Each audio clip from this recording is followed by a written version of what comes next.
Hello, Otafest listeners. Welcome back. It is Season 7, Episode 20. Yo. Yeah, we're already here. I didn't think we'd make it to 20. No, wait. No, that's not true at all. 7:20. Do something. We literally decided to record like 5 minutes ago. Heck yeah. Impromptu decisions are the correct ones. Yes. Always. With me, I have, as you've already heard, Nancy. Hi. And Angelo. Hello. And Dio. Hi. Welcome back. How's everybody doing today? Great, I hope. It's I'm a doing nice all right. Sunday. I'm The doing weather's all been right. really nice. I went out for like a 3-hour walk the other day. Nice. I was asking the audience. I haven't that's heard a cool. response. I am the audience. And a speaker. Yeah, But I'm also the every. audience. I am every view and listen. You are everyone in this universe. Yes. Before we get too far ahead of ourselves, we'd like to announce something. We're very proud to announce our very first guest, Alex Cade. Yay! Huzzah! This duo from Toronto have quickly made a name for themselves in the EDM, TikTok, and anime community since debuting in the summer of 2020. With over 2.4 million views on their videos where they remix anime openings into EDM, Alex Cade's unique sound and distinctive use of live instruments in their performances have led to collaborations with many prominent influencers and artists. Check them out on Instagram, Twitch, and TikTok via Alex Cade Music and on Otafest Facebook page. And this is a quick reminder that Otafest 2022 will be a 2-day event rather than our traditional 3-day event. In keeping the interests with everyone's health, we will be requiring that all attendees have masks and we'll be checking for vaccinations.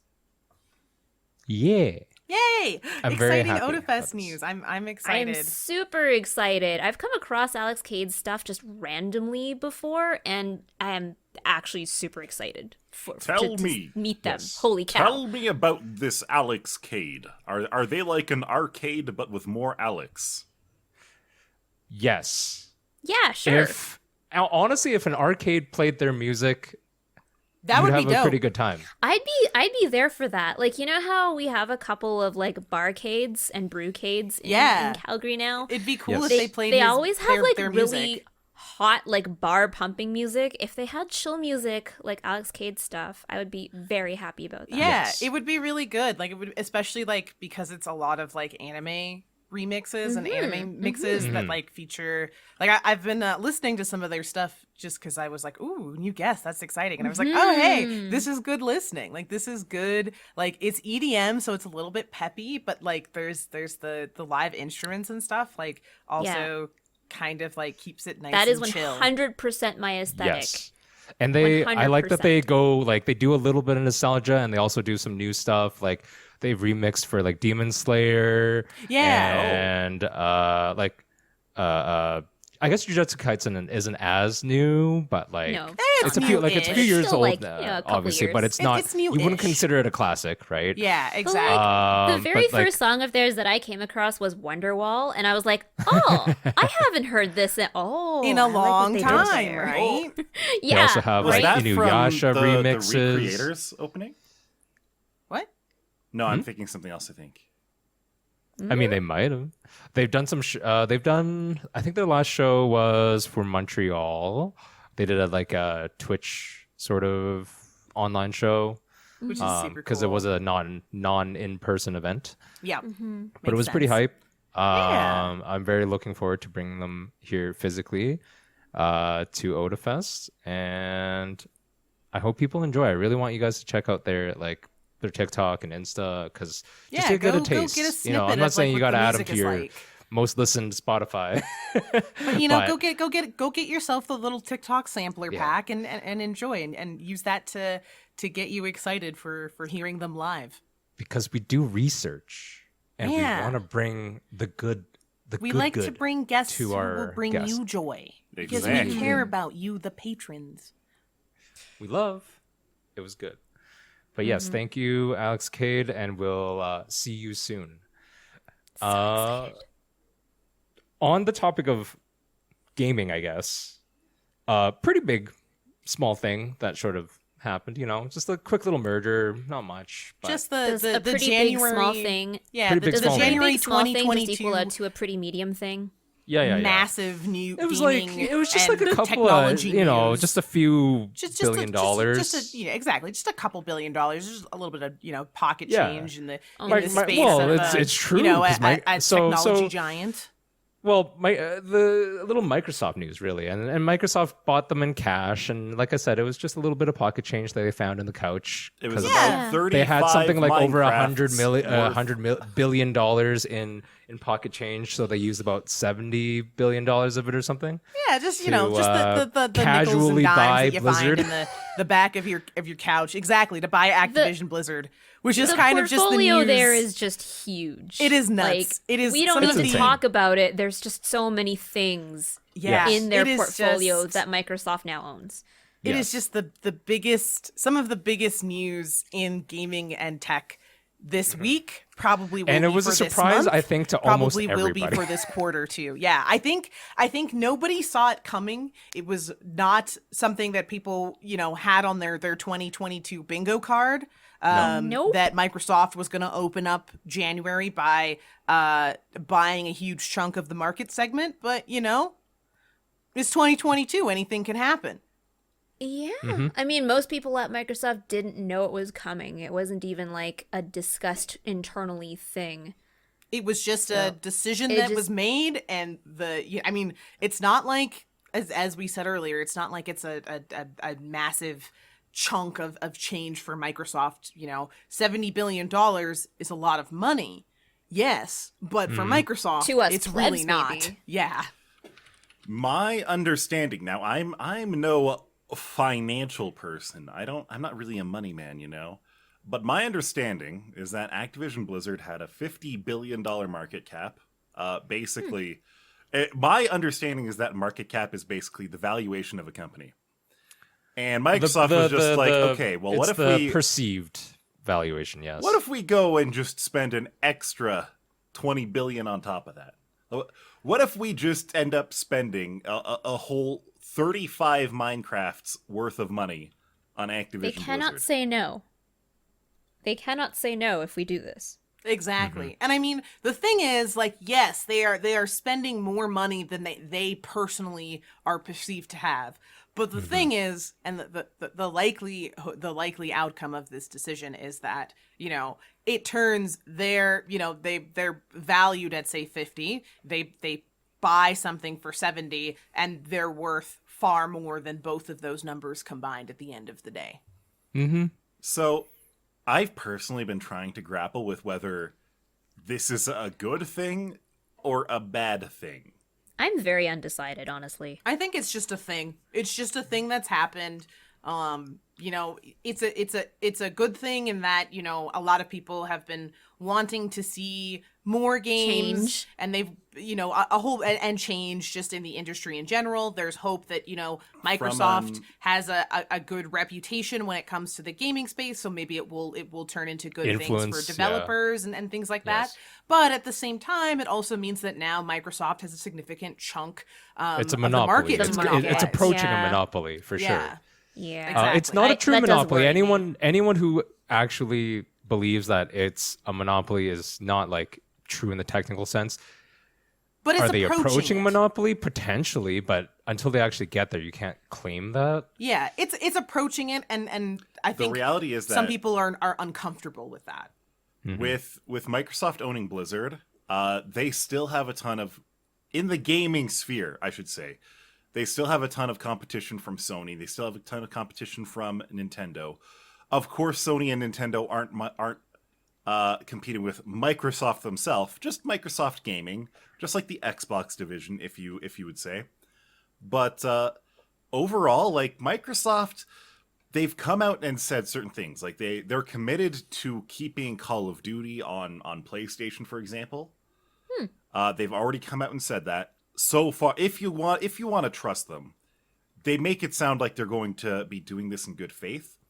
And from an outside perspective, Activision and Blizzard has seemed really stale, especially Blizzard, for years now. Like it feels like you don't really see anything coming out of them. So hopefully, Microsoft sees an extra 20 billion worth of dollars in those properties that they have, and maybe soon, maybe Microsoft will kick some butt and we'll get Overwatch 2 and Diablo 4. And maybe we'll have Master Chief as a DPS class. I mean, anything's possible, and I do think the thing with Microsoft is I do think when we look at companies that they've been acquiring, right? They also Microsoft also owns Bethesda. And Zynga now as well. So that's well. mobile. That's a mobile does that mean space we can get as Dovahkiin well. as a tank? Maybe. But I think Microsoft sees that there is a lot of potential in the IPs belonging to each of these various studios and companies. And, you know, gaming has not slowed down. Despite a pandemic, despite, you know, everything that's going on in the world, gaming has only continued to grow. And I mean, you can look at a company like, let's say, Riot Games. Look at the work that they've been able to do with just their singular IP that has expanded from, you know, one kitschy little MOBA 10 years ago to now a franchise with a Netflix series that is the top of streaming platforms and is winning awards, and multiple spin-off games all based off of this IP. I think Microsoft sees that, you know, any IP potentially can have that potential, and lots of the IPs underneath Activision Blizzard, underneath Zynga, underneath Bethesda have that potential, and I think they see, you know, the opportunity in investing in those IPs. I think, generally speaking, it's a smart move for them, even though, like, well, I guess you could say that, you know, Activision Blizzard, even with all of its issues, is still a highly valued company, obviously, and Microsoft is, even though you could arguably say that they may have overpaid in a sense, they're picking them up at a low point because their products aren't doing as well. The reputation has taken a hit. So it's sort of like the buy low, maybe sell high one day. They have huge liabilities because of all the legal things that they're going through. But at the end of the day, been enduring. but as a company, Microsoft doesn't necessarily have to be embroiled in the same. It's not the same thing. It's a parent company who bought who has created a new subsidiary essentially. Exactly. And what it comes down to for them, maybe it's 5 years, 10 years, 20 years, I don't know. But one day Bethesda doesn't have to exist anymore. Zynga doesn't have to exist anymore. Activision Blizzard doesn't have to exist anymore. They all just become Microsoft Gaming in the same way that Nintendo has first-party games, right? Exactly. And that's all it is to them. Big money So into Microsoft Gaming. I'm looking at their ticker for the last year, and as expected, with a lot of the legalities. Microsoft's or Activision Blizzard, just to be clear. And with this acquisition, they've basically made it back up to where they were before the legal issues hit. Right. Damn. And that's the thing, right? Is it gets the thing is, like, at the end of the day, investors see, like, the thing is, investors are speculating, right? People are speculating with large amounts of money. When you see a company like Microsoft say, I'm going to purchase this thing, as an investor, you see there's a lot of investment being injected into this thing. I want to get in on this thing before it's too late. And so it doesn't surprise me to see numbers go back up. I think they're only going to continue to climb. I think, as I mentioned earlier, Microsoft has a pretty nice reputation. In the technology space, Microsoft's market segment is very segmented. Like, it is very deep-rooted. Yeah. People trust and respect Microsoft. It's safe. And exactly, it's a safe investment. It's a safe choice. At least it's more safe than some silly monkeys. Indeed. And I think Microsoft Gaming is trying to trend in that direction as well, where people are going to see Microsoft Gaming as a safe investment the way they see investing in Microsoft as a safe investment. I'm curious though, like, obviously for a long period of time as they sort out all the legalities of the transaction, like, when they're gonna essentially start creating the gaming division as a production house, right? Like, leadership of Activision Blizzard or Bethesda or anyone else aside, like those people will be phased out eventually, just like not in any particular way, but just over time as it is. But they will always need like the game dev folks, the people who are sort of like they no longer need the CEOs of those teams. You know what I mean? But they do need the people who actually are the project managers, right? They need the people who manage the IPs, the people who build the Exactly. IPs, the people who create the assets for the IPs. Those people will always be needed. Yeah. And the likelihood is as things kind of move across and transition, they've put out a sort of like a high level transition plan of when they expect the merger and stuff to be complete. And, it's probably, as all mergers in business go, like it's probably going to take longer than they predict. Yes. But at the end of the day, I think it's going to be some interesting growth for sort of like your QA positions, your dev positions, your artist positions, because like I just want to know when need like those the people sideways to do movement that comes work. in. Yeah, exactly. It's Right. when does that come in, and maybe it'll be sooner rather than later. Maybe it will be a later thing. It Right. remains to be seen. But yeah, it's I know it's a little bit of older news because the internet moves fast, and it basically came out like maybe on A little Monday over a or week something ago. like that Yeah, when like the just actual about a week. transaction We're came coming up out. to a week So, now. but it's still very interesting. Obviously, they hold a lot of power once everything goes through. But there's a lot of properties, a lot of IPs that I'm personally invested in as a At least gamer. EA didn't buy them. So. At least EA didn't buy them. It doesn't That matter. could have been a really interesting- Microsoft has a contract with EA. You can play EA games on Microsoft Game Pass. EA kills studios and companies that they acquire. Yeah, but I don't think they really have the purchasing power anymore to No, because they have killed bought everything. like an Activision Blizzard. I don't think they could have made that kind of transaction in the first place. It's true. I don't know who they could have bought actually, other than like indies. Which Do we know if they're eyeing anybody for acquisition? Doubt. I'm not. I mean, Press no F to one go. saw, basically nobody saw the Microsoft acquisition, and that's a Yeah, much this came out larger of market. So I highly doubt anyone's like, what's EA up to? I mean, Microsoft hasn't exactly been quiet with, acquiring things because, I mean, just Yeah, not but no that one saw long it ago. coming. Like, I'm just saying, No. like, speculation-wise is hard to say. Actually, You know. they did try to buy Discord. Maybe that should have been my first tip-off, that they were looking about acquiring other things in the gaming space. Yeah, Maybe. maybe. I mean, You know what I want to acquire? What? no. I want to acquire some goddamn Mochi Donuts. You know what, though? Your If transitions you are terrible. want to go, you know what? I feel like we should take Angelo in to get his nails done because guess what? I found What? a nail place. Like Aw. it's like a proper beauty salon. They do nails, they do your facials, Ooh. they do massage, they do all sorts of things. They even do lashes. And the other half of their shop is a bubble tea cafe. Oh my god. Ooh. And they do mochi donuts on the weekends.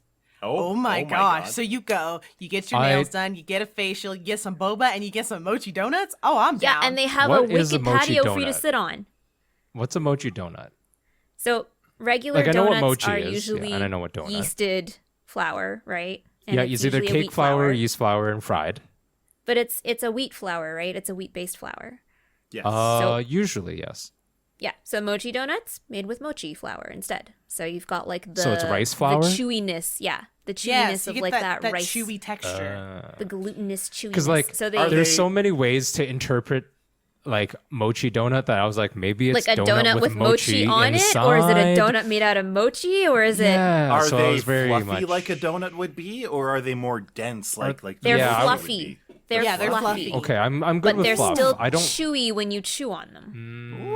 Interesting. Yeah, it's fluffy and chewy, and you will often see mochi donuts in anime. Like a lot of the time when Oh my donuts are God. featured in anime, I You had you will not see had a them mochi in donut. that like it's almost like a spiral star, or like it looks like a bunch of Timbits put together in a ring. Put together in a ring. Yeah. So I have not had a It good looks- mochi donut since Osaka Station. And oh my god, it was so good. And they have like really classic Japanese flavors. They have like a milk tea flavor, but they also have an ube. And they have a black sesame. Oh, Really, I really googled good. the image and like I'll post it in our Discord and like I yes, Discord they all posted look, the donuts I got today, and damn. Yeah, they're I mean, they really look good. good. They're super cute. I've never had one, but I've always wanted to try them because I always see them in anime.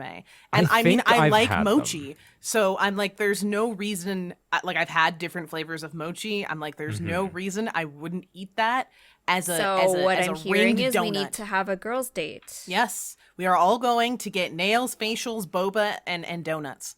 Yep, we're gonna do it. I think I've had them. I might have been, maybe it was like Taiwan. I don't remember where Taiwan I've would had have them. mochi donuts. I mean, I Those was would like that make- same trip I went to Japan. I could have had them in Japan. I just don't remember it because such a we talked decadent- about this last episode. My memory Such is a just decadent garbage. late night snack. I really should be the kind of person that takes more photos and like Maybe. documents bits of their life because they're just Maybe. lost to time. Yeah. Anyway, But, I yeah, thought they look good. Angelo would be very interested because he has a thing for donuts in general. Yeah, he's a Well, food enjoyer, right? I've never Yeah. made donuts No myself. one but has I do ever enjoy enjoyed food on this donuts. podcast. But like that is so much better than the trash that I was eating last night.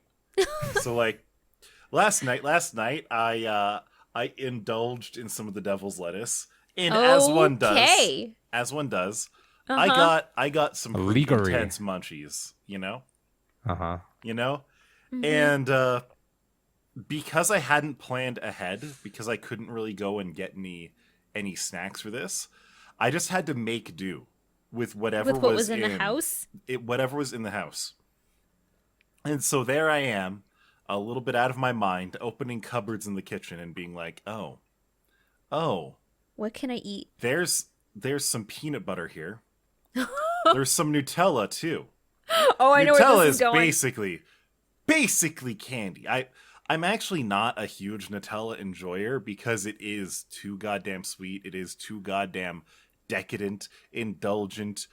It's literally eating But that's goddamn that's candy what's that you in put on bread. a Ferrero Rocher. They're the same I know. company. Very They're small. great. I know, and it fits in a Ferrero Rocher because Yes. when I'm having a It's a Ferrero small Rocher, I amount. want candy. I want decadent, luxurious mouthfeel. Chocolate. But usually, it's not that I don't like it; it's that it's too much usually. But so I was looking at it, and I grabbed a panini bun that I had, and I cut the panini bun in two. I slathered one side with the crunchy peanut butter, nice crunch. I You're- slathered the other side in the have Nutella. strong feelings. Ooh. And so between the nice crust of the panini, the fluffy bread, the crunchy, smooth peanut butter, the decadent, luxurious Nutella, good lord, I had such a fantastic, indulgent munchies snack last night. And Wow. it was so good. So I- wonderful. I have to Good for you. start a tirade here, which is Quite frankly, it wasn't enough. But I will let Jay. crunchy peanut butter is an abomination. No, To peanut no, butter. take that back right now. Yeah. That's my No. favorite. I love crunchy peanut butter. It's my favorite. I think the issue with it is that it's not as commonly used, so it's hard to get used to it once you are normally like a smooth peanut butter user. Oh, okay, that's fair. Like if you start out as a smooth user and then you're like, which oh, is I'm gonna which try is this almost crunchy everybody, stuff. to be honest. I think unless your parents or whatever guardians normally purchase the crunch, you Okay. are accustomed to the smooth. Hold So- on. And My the other my I think mom, the other issue, No. yeah. My mom, bless her heart, would just buy whichever one was on sale. So I was exposed to both as a child, and I like both. Right. Which is I feeding appreciate exactly both. into what I was saying. But But I think Jay's absolutely correct. See, that's I think see, the other problem with it is that it also doesn't get used as much in things like recipes. I guess that is true. Yes. It So does, therefore, like, you it have even depends. lower exposure than something like you would buy. Because, like, so when Angela's mom cooks, she always cooks using crunchy peanut butter, not smooth. But she prefers to use smooth on, like, so we have both in the house. She prefers Right. to use smooth on things like toast. I grew up with both. Like, my parents would buy both crunchy and smooth. I like crunchy more. And I put crunchy, like, I cook with crunchy peanut butter. I put crunchy peanut butter on toast. I put it on a sandwich. I just like crunchy peanut butter better. So I Okay. appreciate the texture of crunchy peanut butter under certain circumstances. Like last night when I was high, I wanted that crunchy bits of peanut in the thing to add mouth interest to the dish, you know? So Wait, did you not So- toast the bread? No, I didn't. I Oh, was too okay. I was impatient. You don't understand. Okay. Like I made it Sure. sound like some long affair. No, it was like a minute and a half of deciding. probably I just wanted felt to like establish 10 minutes. where right the crust now. was coming from. But anyway, Nancy, But you were saying. both so- is important. both important. Very true. Nancy. Anyway, Yes. crunchy peanut butter, as it turns out, is very good for making pad thai with. Oh, Yes. See, Well, You I get a bit mean, of that. That's. extra I think that's crunch. just normally. I will say that you're not wrong because pad thai just has peanuts in it. So if you use crunchy peanut butter, it's already just the ingredients already there for you. Yeah, it falls very well into like Yeah. the ingredient class that you need for pad thai, but like Exactly. using crunchy peanut butter just helps Like- with the the peanut butter, the sauce, and it helps with the actual chunks of peanut Yeah. that's supposed to be If in you're- there. So it's like a really if nice you were- cheater ingredient. If you were to make like a peanut satay broth for pho or something like that, use crunchy peanut butter. That makes sense because Yes. you already most Yeah. most of the time. If you didn't do that, then you would You be would need to probably get adding some cut sort up of peanut sauce peanuts, and then yeah. adding chopped peanuts anyways. So like save yourself Shoot. the time. You But- just reminded me I haven't had that in so long. Oh, We should But go what do you because cook? I always, especially in winter, I Yes. crave pho like pretty much nothing. Like I love like hot pot and stuff as well, but like pho is in just good winter, comfort food. I just want pho like 200% of the time. Me too. All the Me time. too. I love pho. at any given time in winter, Are you guys busy, Jay Lou? needs a 'Cause we could bowl go of pho, tonight. and both we can't.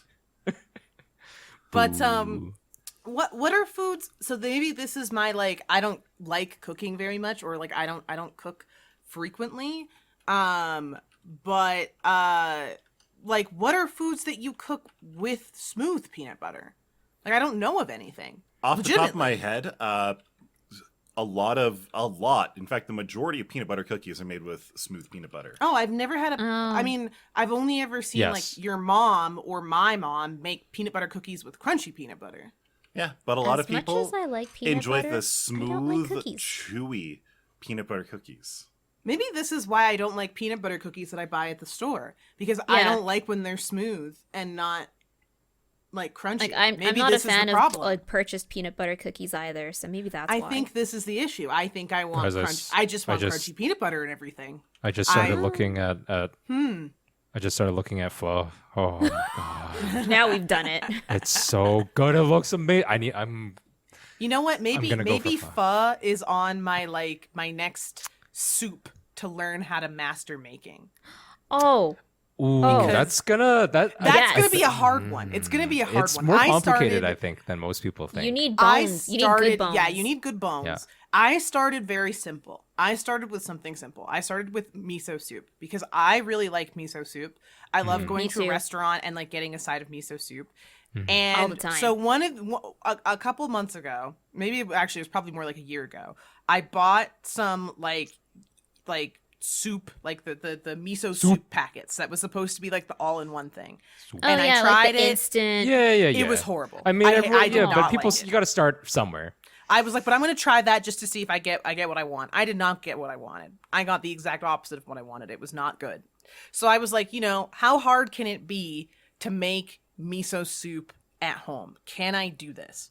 And so Answer's I yes. did some digging, I did some researching. It's not too hard, I would say, but it requires some sourcing of good ingredients, which I think is probably the same for pho, which is like, because the base of pho is the bone broth soup, so you need to get because good it's so bones. simple in its overall idea of a recipe, you need to do it well. You need to do it well or it doesn't taste good. So what I started doing was I was like, okay, well, I'm going to learn how to make miso soup, because miso soup is, generally speaking, it's 3 ingredients. It's broth, tofu, seaweed. Great. I can do that. That's simple enough that I can follow an instruction. Like, I myself can follow an instruction to make that. A three-piece thing is something I can handle cooking. So I was like, I just need to figure out how to make a good soup broth. So I was like, well, then in order to make the good soup broth, I need to learn how to make the base of miso soup is dashi stock, and miso. So I was like, well, I think learning how to make my own miso, which is fermented soybean, is a little bit of an ask. So I'm going to go to the Asian grocery and get myself, miso paste. White miso paste, because I like white miso paste. So I got myself some nice white miso paste, and it's great. It works amazing. I've used it in tons of soups and things. It's great. So I'm like, great. Someday in my life, maybe I will be ready for the challenge of making my own miso. I'm not there yet. The stuff at the store works. But I was like, I think I can handle making the dashi myself, because dashi is, again, it's a very simple soup broth. If I just get the good ingredients for the soup broth, it will be good. So again, trip to the East Asian grocery, I get a bag of skipjack flakes, which is like dried tuna, skipjack tuna. And I get, the nice thing about East Asian grocery is, like, if you want good kombu seaweed, they got tons of it.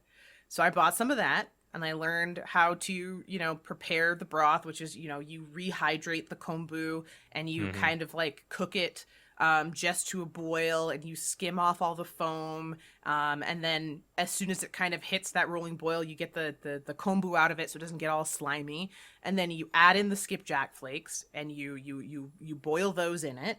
So you get this nice seaweed and fish, this very like seafoody broth. You strain it, and the amazing thing is not only does it keep in the fridge, it also keeps in the freezer. So it's really easy to just buy the ingredients, the good ingredients, and like if you make a whole bunch, you can keep it in the fridge.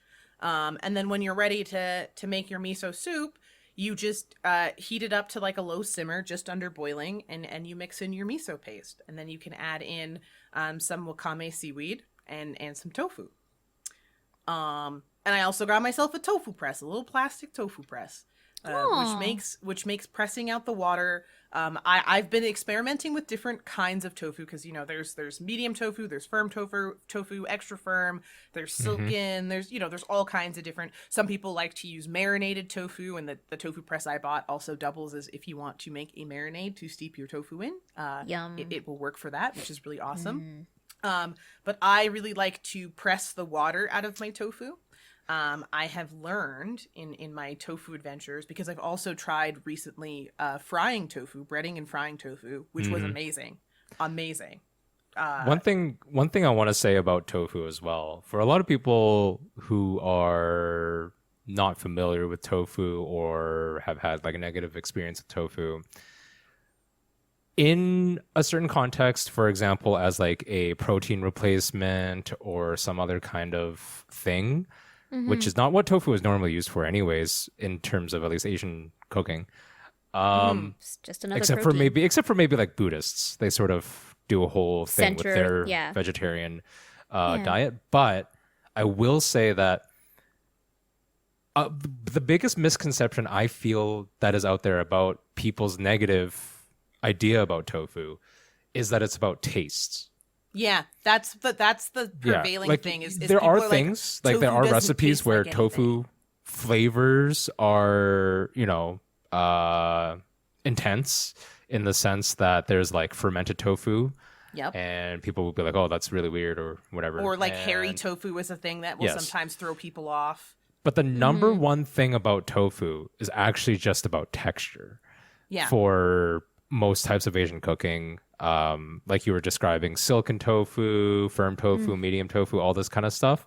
They're all good. And I wish people had a better idea of that, as opposed to when some manufacturer decides to squeeze a tofu patty into a tofu square into some sort of patty, and then try to make it into some sort of Try to make it a chicken meat imitation substitute thing. Yeah, Like tofurkey. exactly. Tofurkey. It's Yeah. not what it is for, or Yeah. how it was ever designed, and how it grew into a type of cuisine within Asian cultures. Yeah, So it's kind of exactly. weird, like I get that like the Q&A food people were all like, or Hey, this R&D, I works as guess, a sorry. good- this Yeah, we're works all as a like, we'll good take this thing and we'll just make it work for replacement. us. It's like, that's not how it is, though. Yeah, exactly. Like I'm a big fan, so I genuinely like and enjoy tofu. And I grew up in a culture, I'm Jamaican, I'm not East Asian, where like tofu was not a food that was regularly consumed. It's not a thing in Jamaican culture. But when I tried it and I had it in East Asian cooking, I was like, oh, instead of this sort of like preconceived notion of like tofu as a protein replacement, it was, I'm going to try tofu as an ingredient in a dish that it serves a purpose as tofu. It is tofu for tofu's sake. And I Yes. genuinely will always advocate that tofu is an enjoyable food. It just needs to like any You need to food, have the right it context needs, for it. It needs to have the correct context, and it needs to be prepared Yeah. correctly. That's any I think ingredient. you can take, just like any ingredient, exactly. Like you can take the nicest cut of beef, and if you just haphazardly throw it in an oven and cook it until cook it's it brown to all the way, shit. cook it until it's brown all the way through, it doesn't taste good. No. And that's just like that's trying to make a steak do something a steak is not Yeah. intended to do. Speaking so I of- I am a big fan of tofu and tofu being enjoyed for tofu's sake. Yeah. Speaking of miso soup, as you were bringing it up earlier in this week, and it's a place I've been like a dozen times. Like I like it. It's near one of my workplaces. There's this Korean restaurant that has like a lunch special, and they do you get like a stone bowl, kind of like sort of like a bibimbap kind of deal, but on the side they also get you soup, and then one's like miso, but then they also do like a miso spicy beef bone broth That sounds yummy. that you get on the side, and it's like especially when it's cold, like it just It hits just all the warms you notes. up Or from if you're the like inside. sick, and if you need if you got the stuffy nose and you just need to You clear need it out, something to like it's clear not your whole head out. yes, and it's not like That's the overly thing. spicy. Well, I guess for some people the spice tolerance is different, but like it's not crazy spicy. It's It is, enough like, that it you can hits that enjoy the enhancement note. of flavor that the spice brings yeah. without it overpowering everything else in the soup. Yes. But I also love having soup in general during like colds, or like when I'm just feeling a little icky. Soup is like my number one. And I know that a lot of people, I think we've talked about it when we talk about food, where certain people have, or certain cultures, I would say, focus on things like soup as only things that they eat when they are sick. Sick. Yeah, like soup Which is not I think is a a shame. meal, it's a feel better remedy. Yeah. I think Angela was talking about that once when we were all talking about it as a group, because like I like soup, I love soup, I All will the time. eat soup anytime, Pretty any time much, of me year, too. whether I'm feeling bad, whether I'm feeling good or not. But Angela was like, it's not that I dislike soup.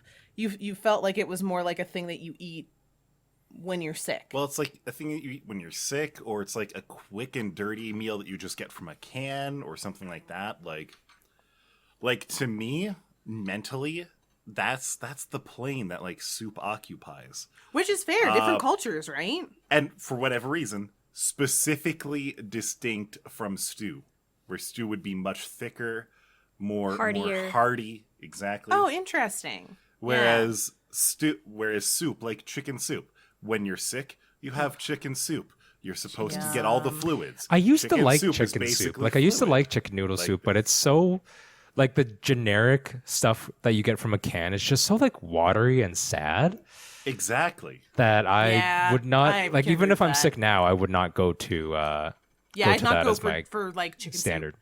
Like I that's, want like a usually big that's the hearty thing. soup. but Even though yeah, I've I had get your point. these amazing other soups like pho and ramen and everything like that, at the back of my mind, it's always equated down to this is fancy Campbell's chicken noodle soup.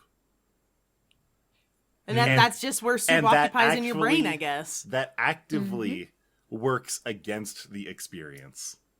Interesting. Yeah, for me, soup Too is bad. like it's a yeah. You're missing out because I love More all soup for kinds of us, soup. man. Exactly, all the soup Yeah. for us. Like for me, soup is just like a big hearty meal, and like a broth soup is great for when I'm like sick. Like to me, like the stuff that you get from a can, that's for when you're sick because your stomach literally can't handle anything else, and you just need a way to get some salt and sugar and liquid into your body that your protein. gut and some protein that your gut can absorb. But for me, like a ramen, a pho, a big hearty stew, split pea and ham soup, or like a nice big tomato soup with like a grilled cheese sandwich is just like Yes. I love me a chicken corn chowder.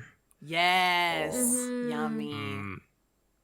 I like making something that's almost akin to like a taco soup, but Oh. it's got like little Ooh. chunks of Spalumbo's sausage in it. Yum. And then for like a carb, I throw in some macaroni. Nancy. Nice. Okay. So you just mentioned macaroni in the soup.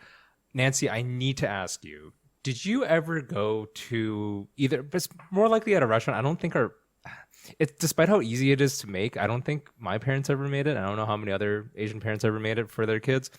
But like breakfast macaroni soup where there's like, it's probably What? chicken broth. Like it's so simple because like it's something that you would get in like the equivalent of a Hong Kong cafe breakfast where it's chicken broth, macaroni noodles, and probably thin slices of Spam. Oh my god. I would try it. I've never heard of this in my life, but I would try that. I've Has had Nancy that ner- for lunch, not Okay. breakfast. Okay, So- I've only primarily had it for breakfast, but it's such like it's almost like a struggle meal, but you do get it at restaurants. Yeah.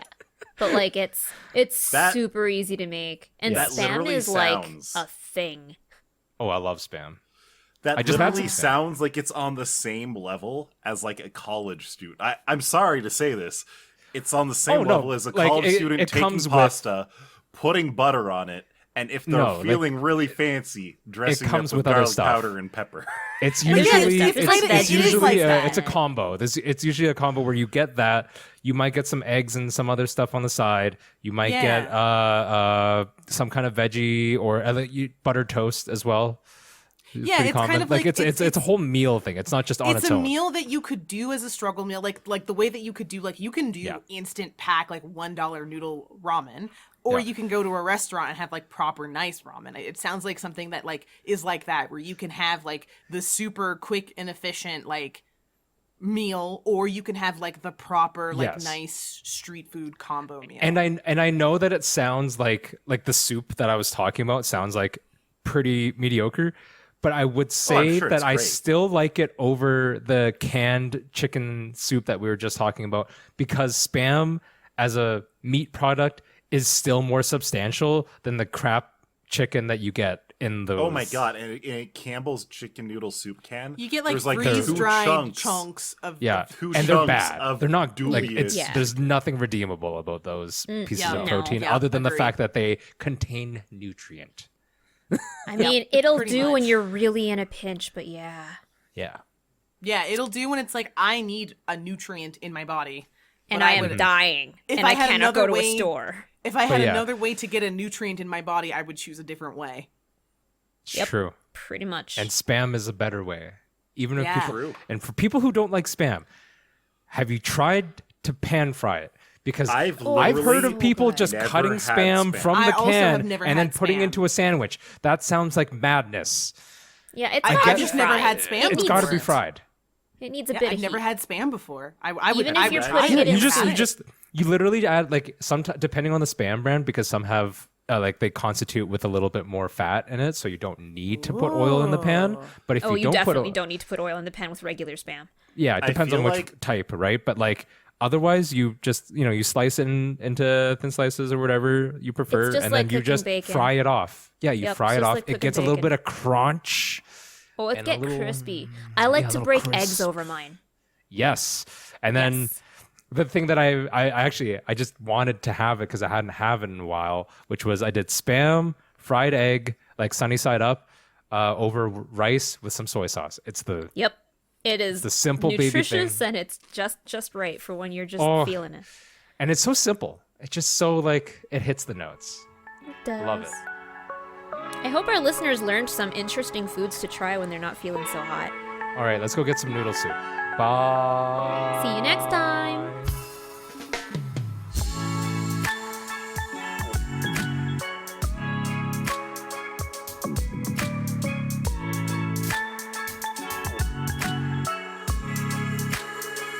Set the place on fire.